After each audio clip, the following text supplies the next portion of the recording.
चलिए तो लिखिए कुछ इंपॉर्टेंट पॉइंट्स। पहला,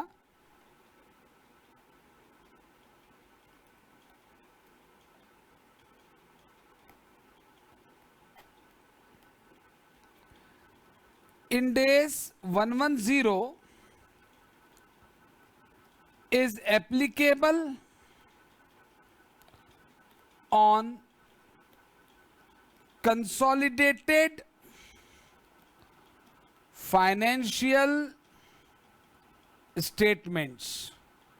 ये जो टॉपिक है कंसोलिडेटेड फाइनेंशियल स्टेटमेंट जो हम पढ़ने जा रहे हैं, इस पर कौन सा IND AS एप्लीकेबल है। तो आज मैंने आपको नंबर बता दिया है कि IND AS 110 हमें यहां पढ़ना पड़ेगा।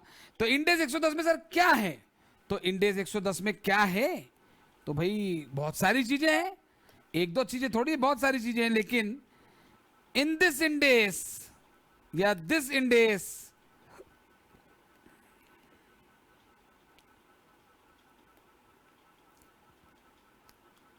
suggest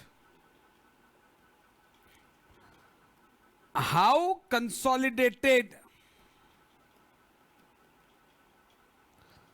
financial statements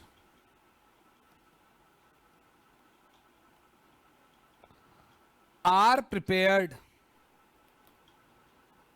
consolidate financial statement बनेंगे, ये मैंने आपको बता दिया। कंसोलिडेशन का बेसिक मीनिंग भी हम देख चुके हैं, लेकिन कैसे बनेंगे वो ये IND AS बताएगा। Means this IND AS suggest consolidation procedure. एक पेरेंट कंपनी के फाइनेंशियल स्टेटमेंट्स और सेपरेट फाइनेंशियल स्टेटमेंट बनेंगे, एक सब्सिडरी कंपनी के अपने सेपरेट फाइनेंशियल स्टेटमेंट बनेंगे, दोनों को कंबाइन करके कंसोलिडेट बनेंगे, ये मालूम है। लेकिन कैसे बनेंगे, उसकी क्या प्रोसेस होगी, क्या तरीका होगा, वो IND AS 110 बताएगा। चलो बहुत काम का IND AS है यार, ये तो बहुत ही काम का IND AS है। फिर तो मैंने कहा जी ठीक है। अब एक बड़ी इंपॉर्टेंट बात बता रहा हूं मैं आपको यहां पर। Parent company, parent subsidiary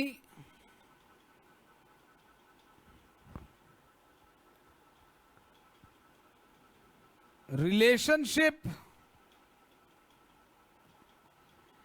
exist when control exist। Sir ये क्या है सर? मैंने कहा लिखिए तो सही। पेरेंट सब्सिडरी रिलेशनशिप एग्जिस्ट होगी जब कंट्रोल एग्जिस्ट होगा। सर मतलब means investor company controls investee company. जिस कंपनी ने इन्वेस्टमेंट किया है, शेयर जो भी शेयर्स खरीदे हैं, वो कंपनी इन्वेस्टी कंपनी जिसमें इन्वेस्टमेंट किया गया उसको कंट्रोल करे, तो पेरेंट सब्सिडरी होता है रिलेशनशिप। तो सर इसका मतलब हमको हमेशा ये चेक करना पड़ेगा कि भाई एक कंपनी दूसरी कंपनी पे कंट्रोल करती है या नहीं। यस बिल्कुल। और मैं आपको यहां पे बता दूं, definition of control is very wide, vast, wide definition, very wide in IND AS। IND AS में कंट्रोल की डेफिनेशन बहुत ज्यादा वाइड है, बहुत ज्यादा एलॉबरेटेड है, बहुत डिटेल में समझने वाली है। बट जब तक मैं आपको क्लास में ये वाइड मीनिंग ना बता दूं तब तक, बट जनरल मीनिंग है, जनरल मीनिंग है, जनरल मीनिंग ऑफ कंट्रोल। ये बिल्कुल ध्यान रखना, मैं स्पेशली यहां बोल रहा हूं कि ये जनरल मीनिंग है।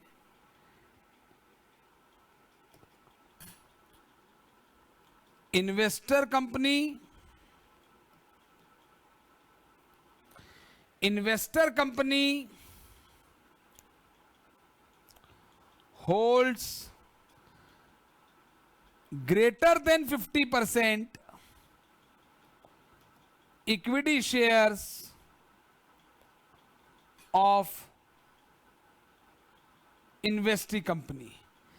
जिस कंपनी ने इन्वेस्टमेंट किया है उसने शेयर्स में इन्वेस्टमेंट किया है। कौन से शेयर्स में किया है? इक्विटी शेयर्स में किया है। कितना किया है? 50% से ज्यादा। तो ये कंफर्म है कि कंट्रोल आ जाएगा।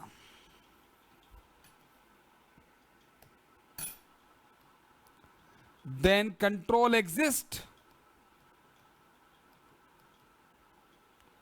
ये बात तो हम कह सकते हैं कि देन कंट्रोल एग्जिस्ट, लेकिन मैं फिर एक बार लिखवाऊंगा ताकि आप इस बात को हमेशा ध्यान रखें कि अभी कंट्रोल का बहुत भारी मीनिंग पढ़ना हमें बाकी है।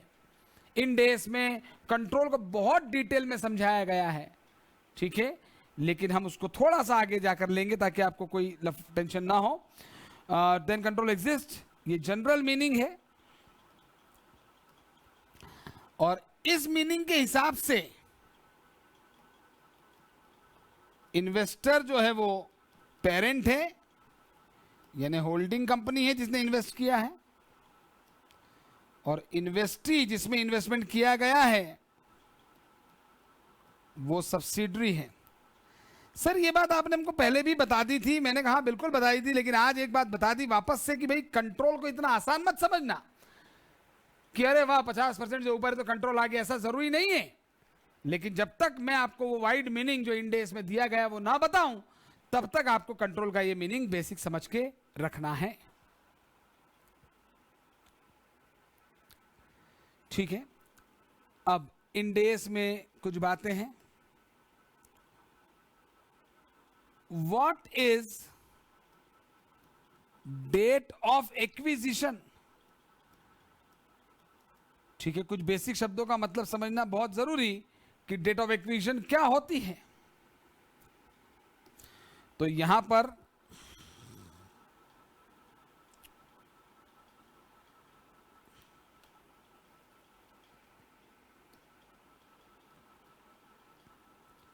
The date on which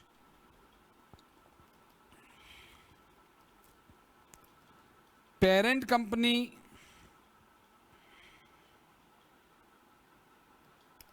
acquires shares in subsidiary company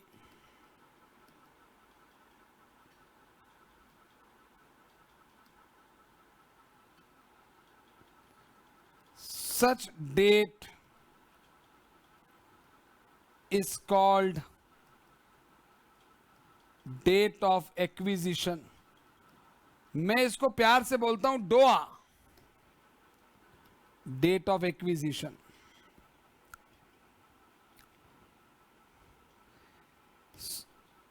general meaning, मैं हर चीज का पहले जनरल मीनिंग ही बताऊंगा आपको, क्योंकि कोई कंफ्यूजन ना है। हाँ सर, जिस दिन आपने शेयर एक्वायर किए एक कंपनी ने दूसरी कंपनी में, जिस दिन शेयर एक्वायर किए वो डेट ऑफ एक्विजिशन है, ठीक है। Next what is date of consolidation। तो सर इसका भी जनरल मीनिंग लिख लें क्या? मैंने कहा हाँ लिख सकते। बोले हाँ सर लिख सकते हैं। मैंने कहा क्या? The date on which consolidated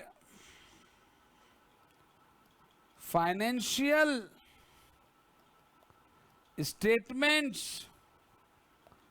are prepared. Sir ये थ्योरेटिकल है, बहुत ज्यादा नहीं, प्रैक्टिकल है, पूरा प्रैक्टिकल है। लेकिन इंडेस है तो थ्योरी, जो इंडेस के प्रोविजन है वो बिल्कुल धीरे धीरे पढ़ने पड़ेंगे आपको।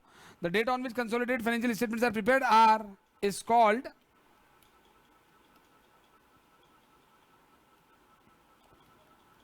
Date of consolidation. इसको मैं प्यार से कहता हूं डॉक।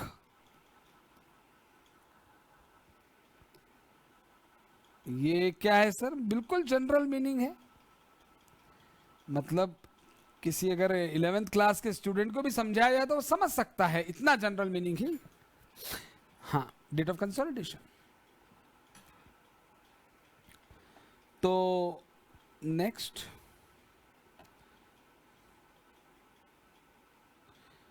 डेट ऑफ एक्विजिशन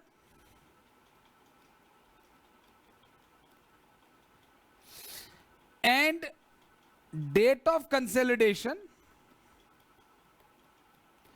ये दो तारीख का मतलब हमने समझा। तो डेट ऑफ एक्विजिशन एक अलग चीज है, डेट ऑफ कंसोलिडेशन है। Date of acquisition and date of consolidation may be same date and may also be different dates। ये दोनों सेम भी हो सकती है और अलग अलग भी हो सकती है। सर कैसे? कैसे?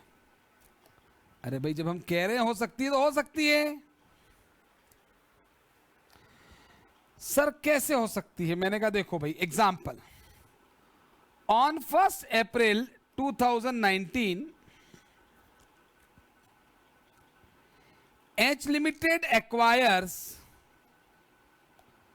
60% shares of, shares बोल रहा हूं तो इक्विटी होंगे, S Limited,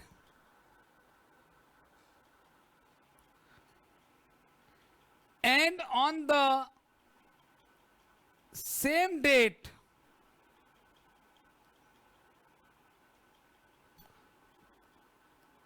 combined balance sheet is prepared.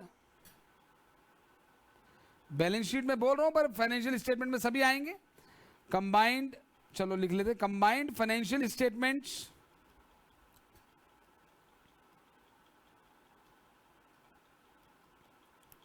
Prepared. 1 अप्रैल 2019 को एच लिमिटेड ने एस लिमिटेड के शेयर्स खरीदे, 60% खरीद लिए, 50% से ज्यादा हो गए। एच का इस पे कंट्रोल आ गया, एच पेरेंट बन गई और ये सब्सिडरी बन गई। और उसी दिन इन्होंने अपने अपने अलग अलग फाइनेंशियल स्टेटमेंट तो बना ही रखे होंगे, नो डाउट होंगे ही। इन्होंने उसी दिन एक कंबाइंड स्टेटमेंट भी बनाया।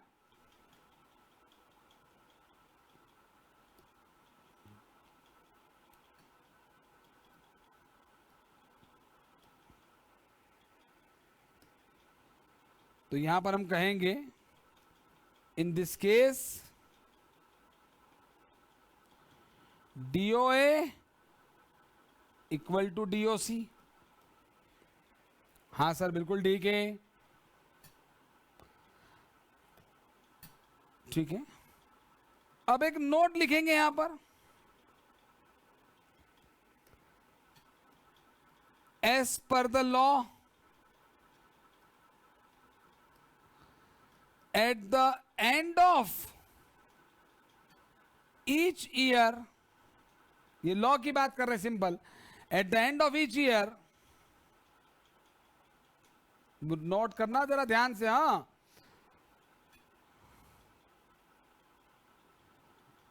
parent company has to prepare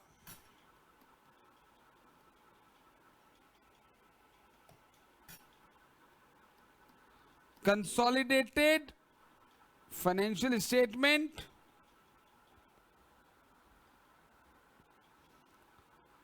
along with subsidiary or subsidiaries। Law के हिसाब से हर साल के एंड पर पेरेंट कंपनी को अपनी जितनी भी सब्सिडरी एक है, एक से ज्यादा है, सबके साथ मिलकर कंबाइंड फाइनेंशियल स्टेटमेंट प्रिपेयर करना ही करना है। So in the above example,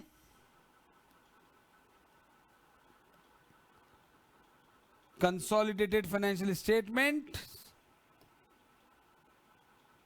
CFAs prepared at the end of each year till the relationship exists। जब तक इनके बीच में रिश्ता रहेगा तब तक ये कंसोलिडेशन स्टेटमेंट बनेंगे। कैसे बनेंगे वो आगे की बात है, लेकिन बनेंगे। till CFAs at the end of each year In the above example, CFA is prepared at the end of each year till the date of relationship exists. ठीक है,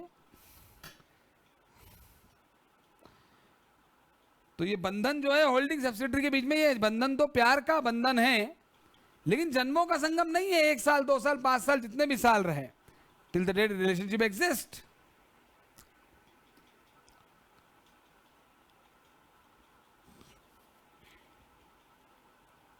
तो डेट ऑफ एक्विजिशन, सो अगर आपसे हम बोले date of acquisition क्या है,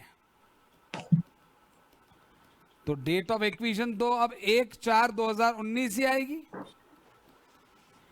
date of consolidation क्या है,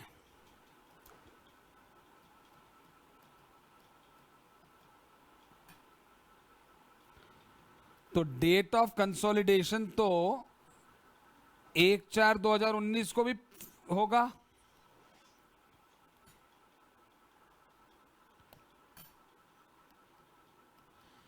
इसको कहते हैं कि वो पहली बार जब हम मिले, फर्स्ट कंसोलिडेशन, वो पहली बार जब हम मिले, और इसके बाद जब तक है जान, जब तक है जान, जब तक है जान, मतलब सर जब तक है जान मतलब 31 मार्च 20, 31 मार्च 21, वो तो हर डेट पे कंसोलिडेटेड फाइनेंशियल स्टेटमेंट बनेंगे। 31 मार्च 22, और यहां पर मैं लिख रहा हूं till the date relationship exist.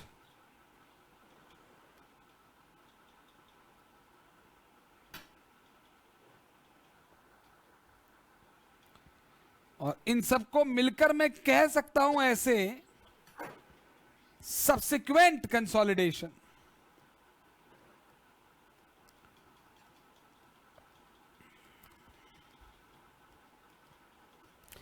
Consolidation होगा ये क्लियर हो रहा है, कब कब होगा ये क्लियर होगा, कैसे होगा, उसकी प्रोसेस क्या होगी, वो अभी आपको इन डेज बताएगा, लेकिन ये बेसिक बात क्लियर होनी चाहिए।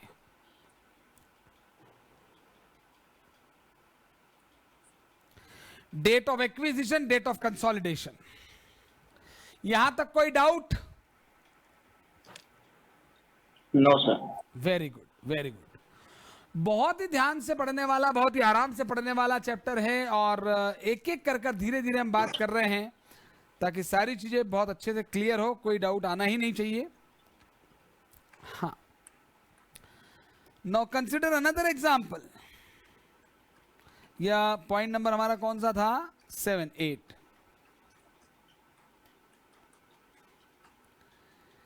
Is it necessary that थोड़ा ऊपर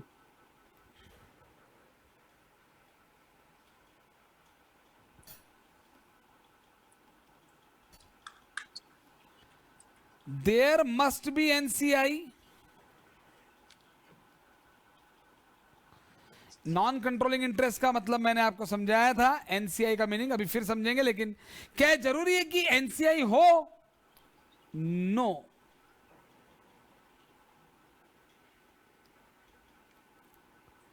there may be NCI,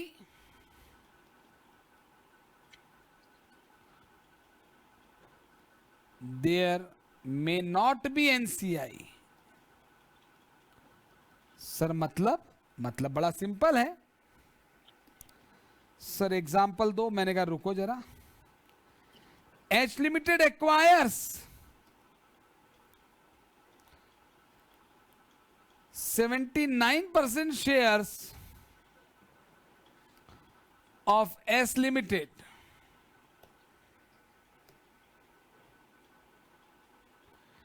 in S Limited, ठीक है ना? ये सब्सिडरी के पॉइंट ऑफ व्यू से देखा जाता है। सब्सिडरी कंपनी के पॉइंट ऑफ व्यू से देखें तो 50% से ज्यादा है, तो एच लिमिटेड क्या है सर? शेयर होल्डर है सर। हाँ सर, जो शेयर खरीदता है वो शेयर होल्डर होता है, तो कंपनी की शेयर कैपिटल, शेयर होल्डर के लिए शेयर्स। तो एच लिमिटेड शेयर होल्डर है एस लिमिटेड के लिए, इसको कहेंगे हम कंट्रोलिंग इंटरेस्ट। 50% जो ऊपर आ गया ना, और वैसे कंट्रोल का मीनिंग बहुत अलग है, बहुत वाइड है, अभी हम डिटेल में डिस्कस करेंगे, लेकिन फिलहाल इतना काफी है कि 50% जो ऊपर है तो कंट्रोलिंग इंटरेस्ट है।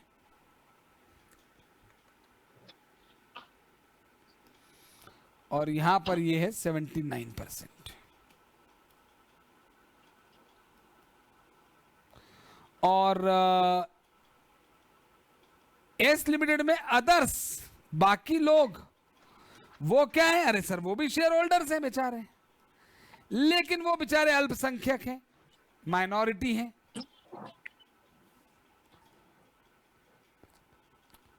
या शेयर होल्डर्स भी हो सकते हैं, वहां तो एच लिमिटेड अकेला था, और ये कहलाएगा इनका कंट्रोल नहीं है बेचारों का, तो नॉन कंट्रोलिंग इंटरेस्ट है। और ये 21% है, टोटल तो 100 ही होता है, क्योंकि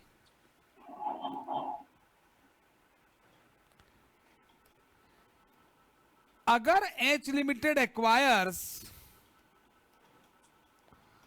100% of shares of S limited, लो भाई एच ने एस के सारे ही शेयर खरीद लिए, माय गॉड, तो अब क्या होगा? अब तो यहां एस का मालिक एक हो गया, एस का मालिक एक, सबका मालिक का तो नहीं मालूम, लेकिन एस लिमिटेड का तो मालिक एक हो गया। इन एस लिमिटेड यानी सब्सिडरी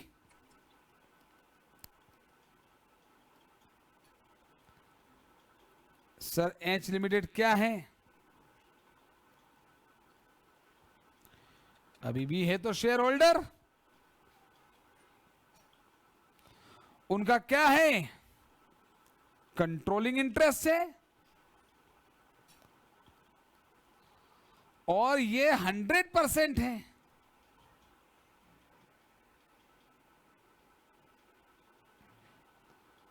सर अदर्स की क्या कहानी है? अदर्स नॉट एप्लीकेबल, ठीक है ही नहीं। एनसीआई नॉट एप्लीकेबल, नील, लिखने को लिख दो चाहो तो ये भी पॉसिबल है कि पेरेंट सब्सिडियरी रिलेशनशिप के केस में हम जब कंसोलिडेशन की बात कर रहे हैं तब एनसीआई हो एनसीआई ना हो, दोनों चीजें पॉसिबल हैं।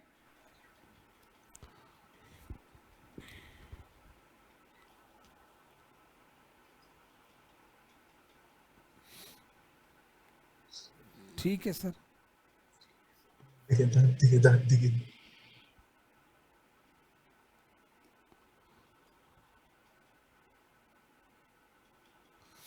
अब हम 9th नंबर पे कुछ इंपॉर्टेंट पॉइंट लिख लेते हैं।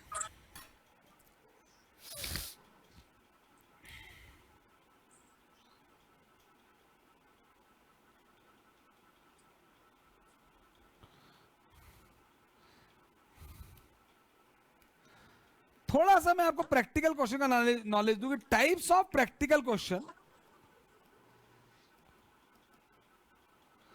हमें जो प्रैक्टिकल क्वेश्चंस करने को आएंगे, क्योंकि बहुत इंपॉर्टेंट टॉपिक है, बहुत बड़ा पोर्शन कवर करता है एग्जाम का, तो टाइप्स ऑफ प्रैक्टिकल क्वेश्चन में हमें क्या क्या बनाने को आएगा। सीएफएस, कंसोलिडेटेड फाइनेंशियल स्टेटमेंट की बात कर रहे हैं।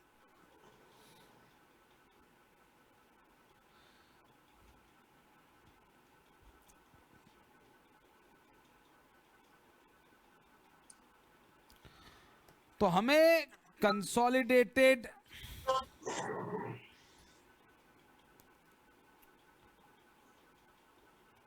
Preparation of consolidated balance sheet सबसे अधिक इंपॉर्टेंट है, मेनली क्वेश्चन इसी पर आएगा।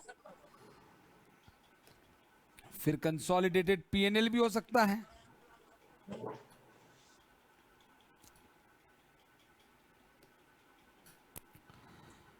कंसोलिडेटेड कैश फ्लो स्टेटमेंट भी हो सकता है,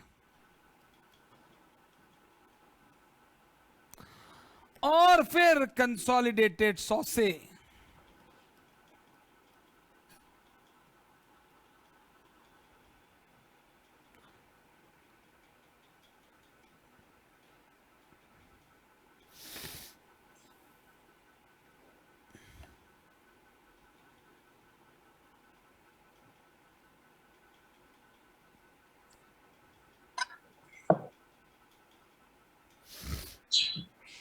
consolidated balance sheet, consolidated PNL, consolidated cash flow statement, consolidated statement of changes in equity, ये बनाने को आ सकते हैं।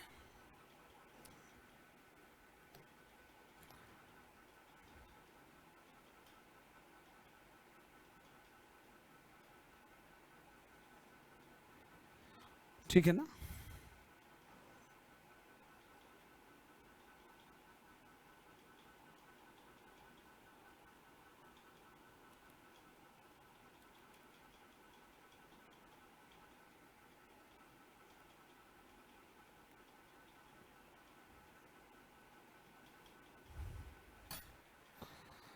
नोट कर लिया ये?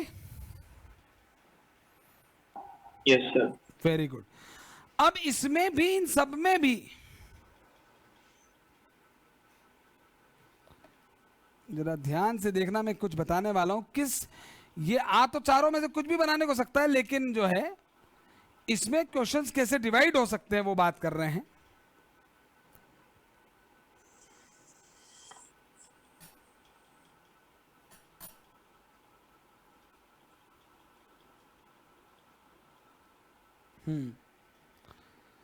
मेजरली मुझे जो लगता है वो चार तरह की सिचुएशन आ सकती है। क्या? एक, CFS ऑन डोआ विथ NCI। आपको कंसोलिडेटेड फाइनेंशियल स्टेटमेंट बनाने को आ गए, उसी दिन जिस दिन एक्वायर किए थे सेम डे पे बनाने हैं, और NCI भी है, मतलब वो पूरे 100% वाला केस नहीं है। हाँ सर। दूसरा, CFS ऑन डोआ विदाउट NCI। सवाल में NCI हो ही ना, ये भी हो सकता है, बिल्कुल हो सकता है सर। अब क्या? CFS after DOA, date of acquisition जा चुकी है, अब 1 साल बाद, 2 साल बाद, 3 साल बाद, कोई से भी डेट का आ सकता है सर। उससे क्या फर्क पड़ेगा? वही तो देखना है क्या फर्क पड़ेगा धीरे धीरे। CFS आफ्टर डोआ, उसमें भी NCI आ सकता है।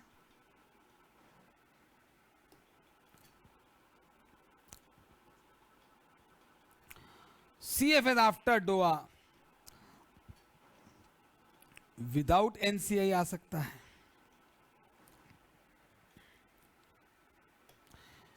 तो ऐसे 4 तरह के सवाल में से ही कोई एक सवाल बनता है। मेरे हिसाब से 5वां कोई केस बनता ही नहीं है। 5वां कोई ऐसा स्पेसिफिक केस बनेगा ही नहीं। कंसोलिडेटेड फाइनेंशियल स्टेटमेंट आपको बनाने को आएंगे, चाहे कंसोलिडेटेड पीएनएल आए, चाहे कंसोलिडेटेड बैलेंस शीट आए, चाहे consolidated statement of changes in equity आए, चाहे कंसोलिडेटेड कैश फ्लो स्टेटमेंट आपको बनाने को आए, अल्टीमेटली जिस दिन एक्वायर किए सेम डे पे बनाने को आ जाएगा, या उसके बाद किसी भी डेट का आ सकता है, और उसमें एनसीआई हो भी सकती है और नहीं भी हो सकती है। राइट?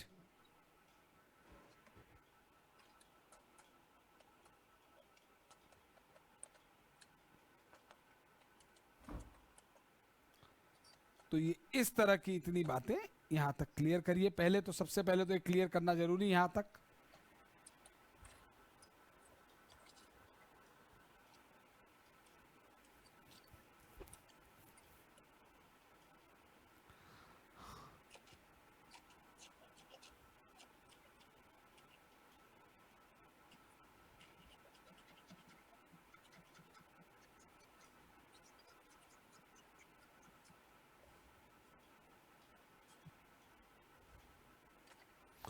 हो गया इतना? नोट कर लिया? Yes sir. Very good.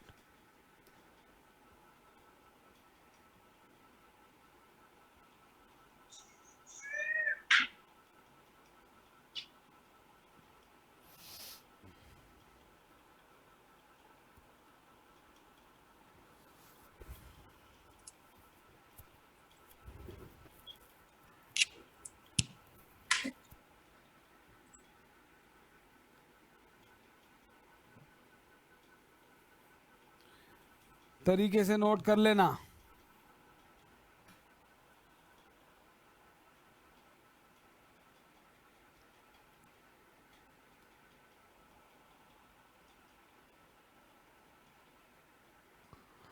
Point number 10 लिखिए।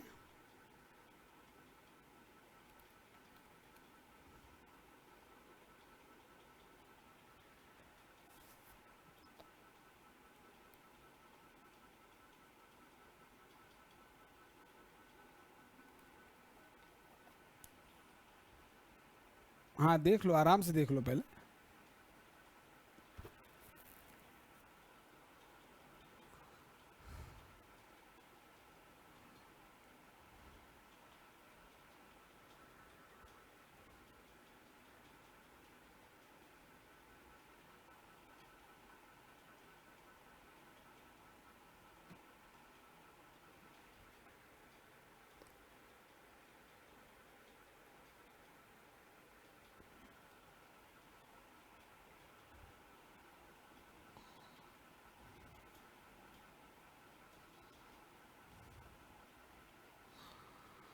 ये किसी का मैसेज आया हुआ है कि सर 1:30 बजे तक क्लास ले लो अगर आप फ्री हो तो। यार वही तो दिक्कत है, फ्री नहीं हूँ रौनक,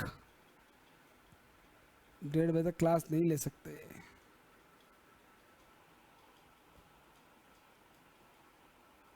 सर फिर कल थोड़ी ना लोगे? हाँ वो तो देखते हैं, नहीं लेंगे अगर आप बोलेंगे तो।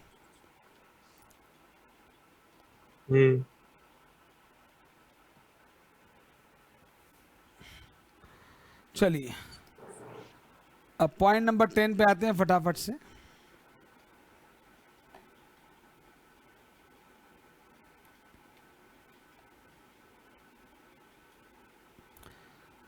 एक बेसिक कैलकुलेशन मैं आपसे पूछूंगा पहले, basic calculation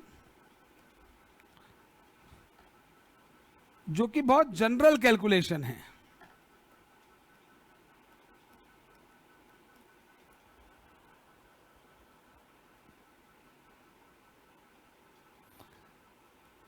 A limited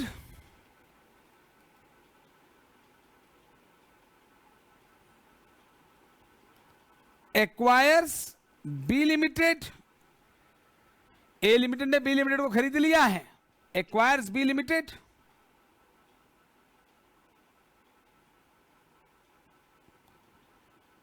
this is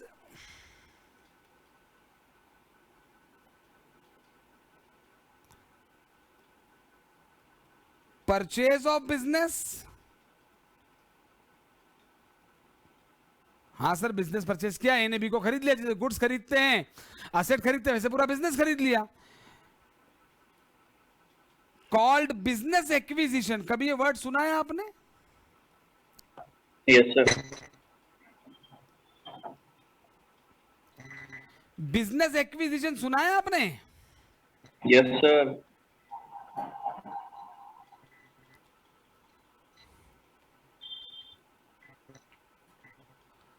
this is called business acquisition.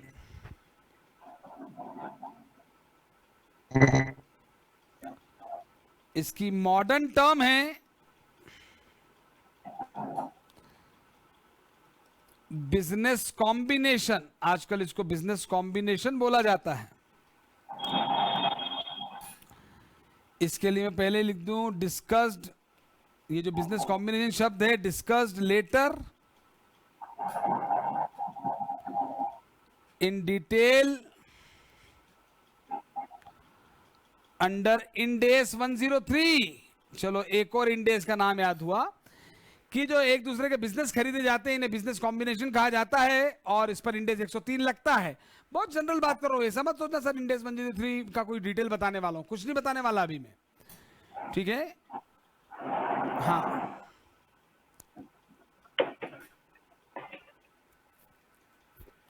तो मैं एक जनरल बात पूछता हूं, जब भी कोई कुछ खरीदता है तो उसके लिए कंसिडरेशन देता है, तो consideration paid by A limited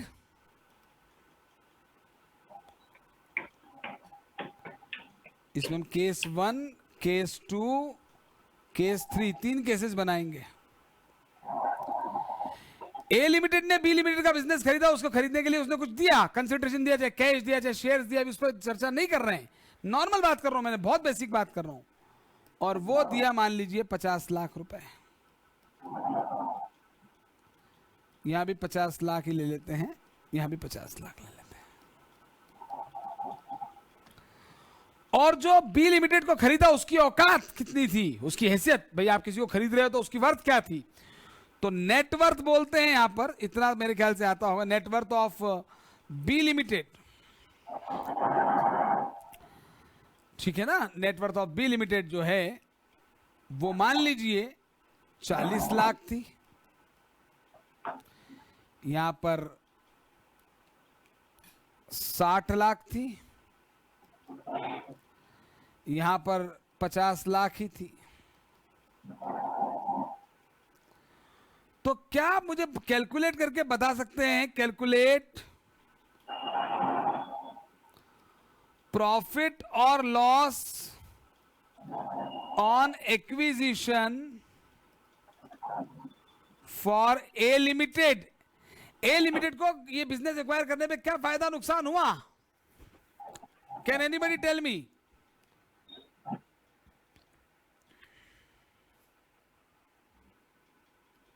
hello hello,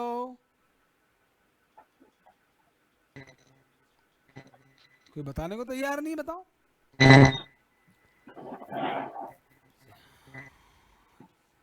कोई बताने को तैयार है? सर फर्स्ट में प्रॉफिट हुआ है सर 10 लाख का। अरे बड़ी सिंपल बात है यार, आप बता नहीं पा रहे। सर 10 लाख का प्रॉफिट है। महिमा, रौनक, श्वेता,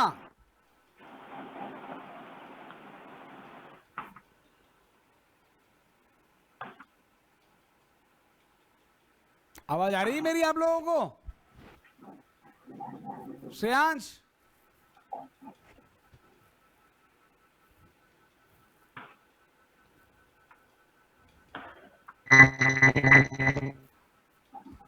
शायद आवाज नहीं आ रही आप लोगों को मेरी, मुझको आपकी नहीं आ रही, क्या हो रहा है? Hello sir. हाँ अब आई मुझे आपकी आवाज। जल्दी बताइए कितना प्रॉफिट या लॉस हुआ? 10 लाख का प्रॉफिट है फर्स्ट केस में। पहले केस में 10 लाख का लॉस हुआ ना यार।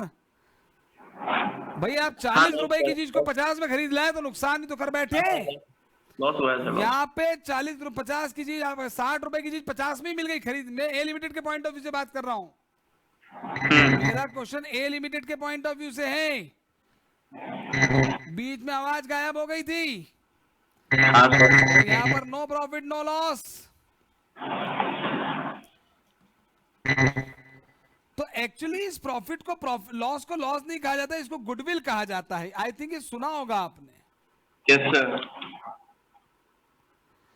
अरे भाई खरीदने वाले के पॉइंट ऑफ व्यू से सोचो, 40 लाख की चीज के 50 लाख रुपए दे रहा है तो दो ही कारण हो सकते हैं।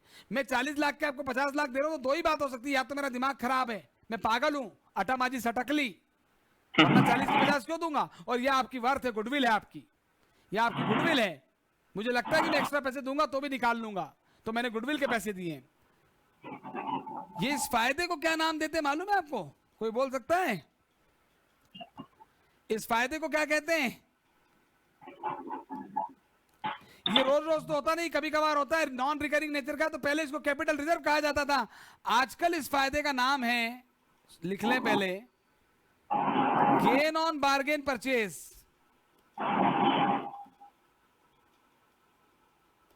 ये नाम है इसका। मैं प्यार से इसको कहता हूं जीओबीपी। और यहां तो नो प्रॉफिट नो लॉस है।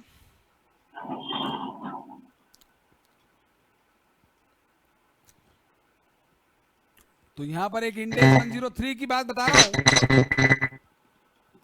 इंडेक्स 103 कहता है ऑन बिजनेस कॉम्बिनेशन, जिसको आप बिजनेस एक्विजिशन बोलो और देसी भाषा में बोला परचेज ऑफ बिजनेस बोलो, है ना। मैं बिजनेस कॉम्बिनेशन इंडेक्स 103 में बहुत सारे केसेस आपको बताऊंगा। ऑन बिजनेस कॉम्बिनेशन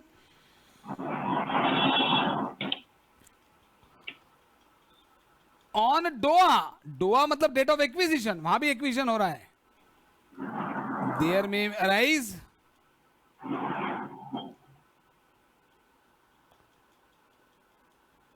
में, देयर में अराइज, हो भी सकता है, हो सकता है नील, कुछ भी ना हो। गुडविल और gain on bargain purchase.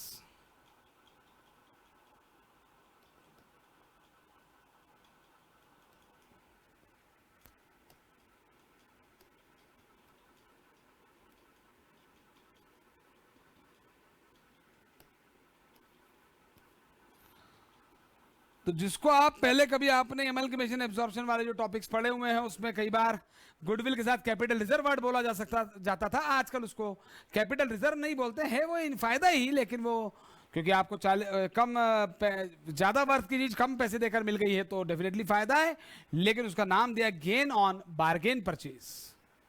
Sir ये ऐसा नाम क्यों दिया? बस नाम है, अब नाम दे दिया, गेन तो है ही वो।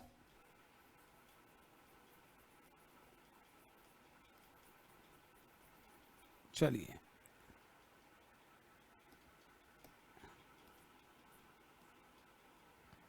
यहां तक क्लियर?